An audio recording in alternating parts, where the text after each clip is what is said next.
जय संविधान। 4 PM news network में आपका हार्दिक स्वागत है। आपने सुना होगा, रोम जल रहा था और नीरो बांसुरी बजा रहा था। आपने ये भी सुना होगा, आग लगी हमारी झुपड़िया में, हम गांवे मल्हार। क्या ऐसा ही मेरे प्यारे भारतवर्ष में हो रहा है? हर तरफ, हर क्षेत्र में, आर्थिक क्षेत्र में देख लीजिए, रेलवे नेटवर्क के क्षेत्र में देख लीजिए, कानून व्यवस्था की स्थिति को देख लीजिए, आतंकवादी हमलों को देख लीजिए। देश के जो असली मुद्दे हैं उसमें शासक का कोई ध्यान ही नहीं है। मुकेश सहनी, जो बिहार के एक बहुत बड़े नेता हैं, निषाद वर्ग के, सनो मल्लाह कहे जाते हैं बिहार के अंदर, उनके पिता की खुलेआम नृशंस हत्या उस बिहार की कानून व्यवस्था बताती है जो अपने को सुशासन बाबू कहते हैं। लोकसभा के चुनाव में भारतीय जनता पार्टी की 3 स्टेट में बुरी हालत हुई। एक उत्तर प्रदेश में, एक महाराष्ट्र में, राजस्थान में, हरियाणा में। और ये सब भारतीय जनता पार्टी की खुद ही की करनी है, क्योंकि असली मुद्दा यह है कि जो देश की असली समस्याएं हैं, देश की असली समस्या बेरोजगारी है, सरकारी पद न भरे जाना है। प्राइवेट सेक्टर में ऑटोमेशन के बाद रोजगार सृजन कम हो गया है।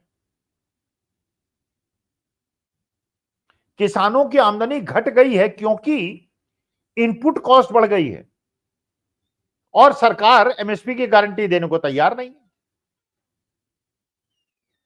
तो हमारी सरकार ने संभवतः यह निर्णय ले लिया है कि इनका उद्देश्य है जीडीपी को बढ़ाना, देश की अर्थव्यवस्था को बढ़ाना। लेकिन उस देश की बढ़ी हुई अर्थव्यवस्था में सब कुछ सीमित हाथों में जकड़ जाए और देश के 90% लोगों की आमदनी घट जाए, वो अपने जीवन यापन के लिए सोना बेचें, प्रोविडेंट फंड से लोन लें, एजुकेशनल लोन का डिफॉल्ट करें, लेकिन जीडीपी बढ़ जाए, जिससे देश के अंदर यह कहा जा सके कि विश्व की 5वीं अर्थव्यवस्था हमने बना दिया और 3री अर्थव्यवस्था हम बनने वाले हैं। और जब देश की जनसंख्या और देश की अर्थव्यवस्था का अनुपात निकाला जाए तो पता चले कि हमारी तो पर कैपिटा इनकम में हम 130 देशों के पीछे हैं, क्योंकि गरीब गरीब हो रहा है और अमीर अमीर हो रहा है।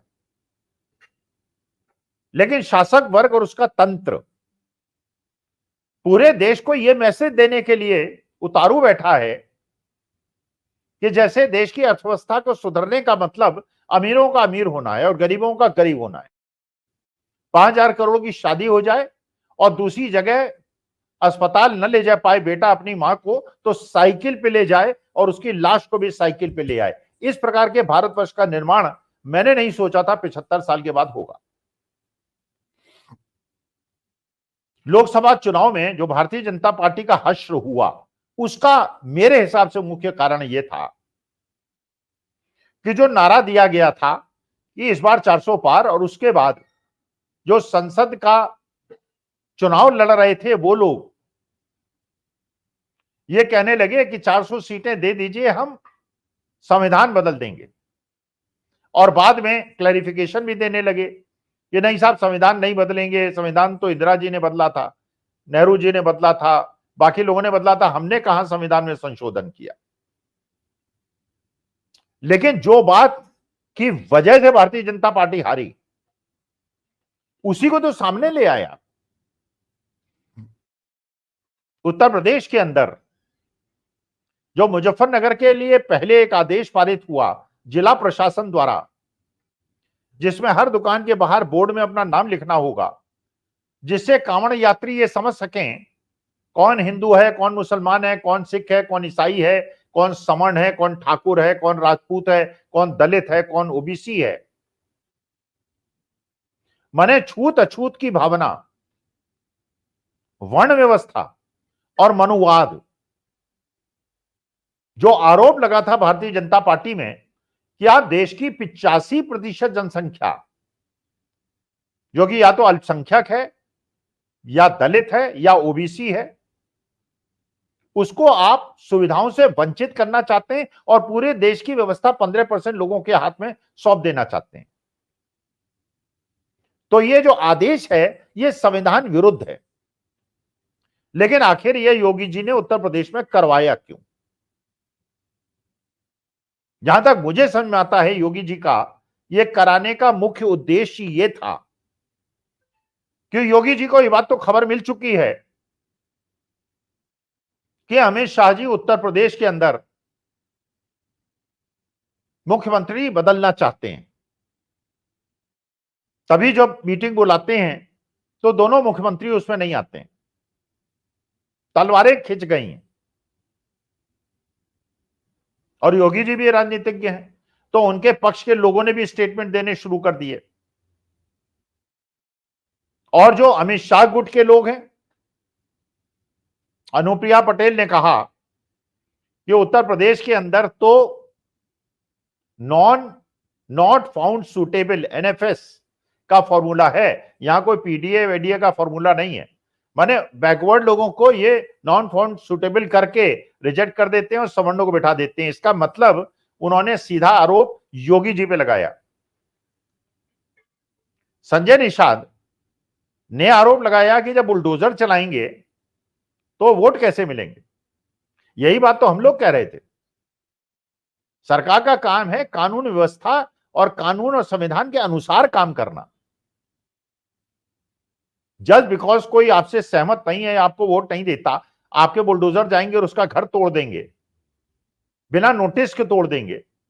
और दूसरी जगह जहां सामने सामने उल्लंघन हुआ है उसका आप नहीं तोड़ेंगे क्योंकि वो आपका पक्षधर है। जैसे शुभेंदु अधिकारी वेस्ट बंगाल वालों ने कह दिया सबका साथ सबका विकास नहीं, इसका माने उन्होंने मोदी जी को सीधे चैलेंज कर दिया। उनका कहना है हम उनके साथ जो हमारे साथ, तो इसका माने देश के 50% हिंदू जो बीजेपी को वोट नहीं देते, अब उनका भी देश में रहना मुश्किल हो जाएगा क्योंकि हमारा साथ नहीं देंगे, हमारे सीवर नहीं ठीक कराएंगे, हमारी पानी की व्यवस्था नहीं कराएंगे, हमारी बिजली की व्यवस्था नहीं कराएंगे। मतलब मजबूरी है जो डिक्टेटरशिप में होती है कि अगर हम आपको अपनी सुविधाएं लेनी है तो हमको भारतीय जनता पार्टी का समर्थन करना पड़ेगा, जो बिल्कुल तानाशाही का स्टेप है। लेकिन योगी जी ने किया क्यों? मुझे लगता है योगी जी ने इसलिए किया, उन्होंने मोदी जी और अमित शाह जी को मैसेज दिया कि महाराज आप वीक हो चुके हो, देश की राजनीति में, केंद्र की राजनीति में आप वीक हो चुके हो, लेकिन उत्तर प्रदेश की राजनीति में अभी मैं वीक नहीं हुआ हूं, मेरे पर एब्सोल्यूट मेजॉरिटी है। तो मैं ऐसा कार्ड खेलूंगा जिस कार्ड से भारतीय जनता पार्टी उत्तर प्रदेश में तो विद्रोह नहीं पनप सकता, क्योंकि यह हिंदुत्व का कार्ड होगा और मैं पूरे हिंदुस्तान में हिंदुत्व का प्रतीक बन जाऊंगा। क्योंकि भारतीय जनता पार्टी के सारे लोग जो इलेक्शन जीते हैं वो तो केवल इसी आधार पे जीते हैं कि साहब हिंदुत्व हिंदुत्व, जबकि मैं इसको हिंदुत्व नहीं मानता। ये सनातन और हिंदू धर्म विरुद्ध है। सर्वे भवन्तु सुखिनः सर्वे सन्तु निरामया वसुधैव कुटुंबकम के विरुद्ध है। लेकिन योगी जी ने एक चाल चल दी। अगर अमित शाह इसका विरोध करते हैं इस आदेश का, तो हिंदुत्व के असली प्रतीक योगी बन जाते हैं, और नहीं करते हैं तो ठीक है। अब दिल्ली सरकार तो खतरे में आ गई। चंद्रबाबू नायडू हों, नीतीश कुमार हों, संजय निषाद हों, अनुप्रिया पटेल हों, ओपी राजभर हों, अजीत पवार हों, एकनाथ शिंदे हों, सारे लोग कैसे इस आदेश का समर्थन कर सकते हैं जिसमें दलितों के साथ, आदिवासियों के साथ, ओबीसीज के साथ, मुसलमानों के साथ दुर्व्यवहार हो और यह संविधान विरुद्ध हो, क्योंकि संविधान में तो सेकुलरिज्म मूल भावना है। लेकिन ये योगी जी नहीं समझ रहे हैं कि जो इन्होंने एक ये राजनीतिक चाल चली है, इससे दिल्ली की सरकार तो हो सकता है 1-2 महीने में गिर जाए, क्योंकि जितने भी उनके सहयोगी दल हैं वो साथ छोड़ देंगे मोदी जी का, और आपकी सरकार हो सकता है बच जाए उत्तर प्रदेश में। लेकिन इससे देश इतना कमजोर हो जाएगा कि इसको दोबारा खड़ा करना बड़ा मुश्किल हो जाएगा, क्योंकि 75 साल में पहले 65 साल हम मिलजुल के रहे हैं, देश मिलजुल के रहा है, प्यार मोहब्बत से रहा है। पिछले 10 साल के अंदर जो हिंदुत्व का एक नकली हिंदुत्व, एक ढोंगी हिंदुत्व का पाठ आपने लोगों को पढ़ाया, और लोगों को उसका असर भी हुआ, जो नहीं समझ पाए। हम लोग समझ गए थे, हम लोग शुरू में समझ गए थे कि आप हिंदुत्व वाले नहीं हैं, आप हिंदुत्ववादी नहीं हैं, आप सनातन धर्म में बिलीव नहीं करते हैं, आप ढोंगी पाखंडी लोग हैं। क्योंकि असली हिंदू और सनातनी जो है वो को एग्जिस्टेंस में बिलीव करता है, और हमारे देश के 1 करोड़ हिंदू मुस्लिम देशों में जीवन यापन करते हैं, और 4 करोड़ हिंदू क्रिश्चियन देशों में जीवन यापन करते हैं। कहीं वाइस प्रेसिडेंट हैं और कहीं के प्रधानमंत्री भी थे। तो इस प्रकार की, जैसे जर्मनी में हिटलर ने किया था, यहूदियों के खिलाफ उसने जनमानस को भड़काया था कि तुम्हारे सारे दुखों का कारण यहूदी हैं, और उनके मकान चिन्हित कर दिए थे कौन कौन यहूदी हैं, और जो नरसंहार उसने किया था। आज वो स्थिति है कि जर्मनी के अंदर आप जाके हिटलर का नाम नहीं ले सकते, आपको जेल हो जाएगी। तो ये तानाशाही की शुरुआत होती है, जहां किसी एक वर्ग को छोटा दिखाकर, हीन दिखाकर, अछूत दिखाकर, और उसे आर्थिक सामाजिक रूप से कमजोर बनाकर आप सत्ता में तो आ जाते हैं, लेकिन उसका कारण वर्ल्ड वॉर हो जाती है, जो इटली और जर्मनी ने की। तो असली मुद्दा, अच्छा, देश के प्रधान सेवक इन मुद्दों पे बात करने के लिए तैयार नहीं है। मोदी जी, योगी जी के इस आदेश जो उनके प्रदेश के अंदर लागू हुआ, इस पे बात करने के लिए तैयार नहीं है। पिछले 1.5 महीने के अंदर कितनी रेल दुर्घटनाएं हो गई, कितने पुल टूट गए, कई पुल तो ऐसे टूट गए जिनका उद्घाटन ही नहीं हुआ था। जम्मू और कश्मीर के अंदर रोज आतंकवादी हमले, माने कोई क्षेत्र ऐसा नहीं है जहां पे दुर्व्यवस्था और अव्यवस्था ना हो। देश की आर्थिक स्थिति ऐसी कर दी है, जैसा एक नई रिपोर्ट में पता चला कि 48% लोग ऐसे हैं जो कि अपना संचय करने के लिए धन मुश्किल हो रहा है, जो पुराने उनके डिपॉजिट्स हैं, सोना है, प्रोविडेंट फंड है, उनको भुनाकर अपने जीवन यापन को कर रहे हैं, क्योंकि लोगों की छोटी दुकानें नहीं चल रही हैं, ठेले वाले खोमचे वालों का काम नहीं हो रहा है। कैसे होगा? बड़े बड़े आप टॉल तो बना देंगे, हाईवेज तो बना देंगे, बहुत अच्छी बात है। आप विदेश जाते हैं, विदेश में हाईवेज देखते हैं, आपको लगता है हिंदुस्तान में भी हाईवेज बना दो। आप लोग शायद मुझसे सहमत हो। आप यहां दिल्ली से मुंबई 8 घंटे में पहुंच जाइए। अभी आप जब जाते हैं बाई रोड, जो भी जाते हैं, छोटे छोटे डिस्टेंस पे भी जाते हैं, रास्ते में 10 जगह रुकते हैं, खाना खाते हैं, फल खाते हैं, रुकते हैं, रेस्ट करते हैं, होटल में रुकते हैं। अब 8 घंटे में पहुंच जाएंगे तो आप ना कहीं रुकेंगे, मस्ती से 8 घंटे में मुंबई। आप यहां से देहरादून 2.5 घंटे में पहुंच जाएंगे, टॉल देंगे तो बड़ी गाड़ी आपके पास चले जाएंगे सरपट गति से, और रास्ते की सारी दुकान वाले ठप, गरीब गरीब हो गया। और अमीरों को कोई समस्या नहीं, टोल भी दे देंगे, पेट्रोल भी दे देंगे, चले जाएंगे, पहुंच जाएंगे। तो जो गरीबों के प्रति एक संवेदनाएं होनी चाहिए, उनके प्रति एक निष्ठा होनी चाहिए, और देश की आर्थिक नीति गरीबों को देख के बनाई जानी चाहिए, यह पिछले 10 में बिल्कुल पलट गई है। सारी व्यवस्थाएं ऐसी बनाई जा रही हैं जो अमीरों के हित में हो, और उससे गरीब और ज्यादा गरीब हो जाए। वही बात, आग लगी हमारी झोपड़िया में, हम गावे मल्हार। रोम जल रहा था और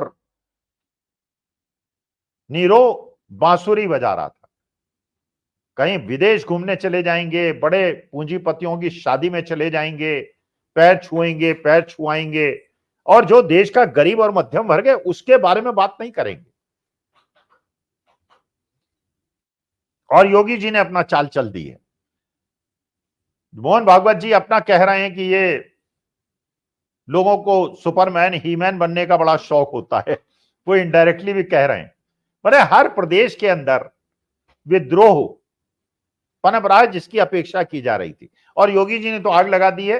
अब ये जनता दल यूनाइटेड और बाकी जितने भी सहयोगी दल हैं उनको सोचना पड़ेगा कि जहां प्रदेश में आपके वो अल्पसंख्यक दलित और आदिवासी हैं जो 85% हैं, अगर उनके साथ ऐसा भेदभाव होगा तो आपकी भी राजनीति खत्म हो जाएगी। तो जल्दी निर्णय लीजिए और संविधान सम्मत जो भी संविधान में चीजें कही गई हैं उसके हिसाब से चीजों को सोचिए, वरना आगे आने वाला समय आपके राजनीतिक अवसान की शुरुआत होगी।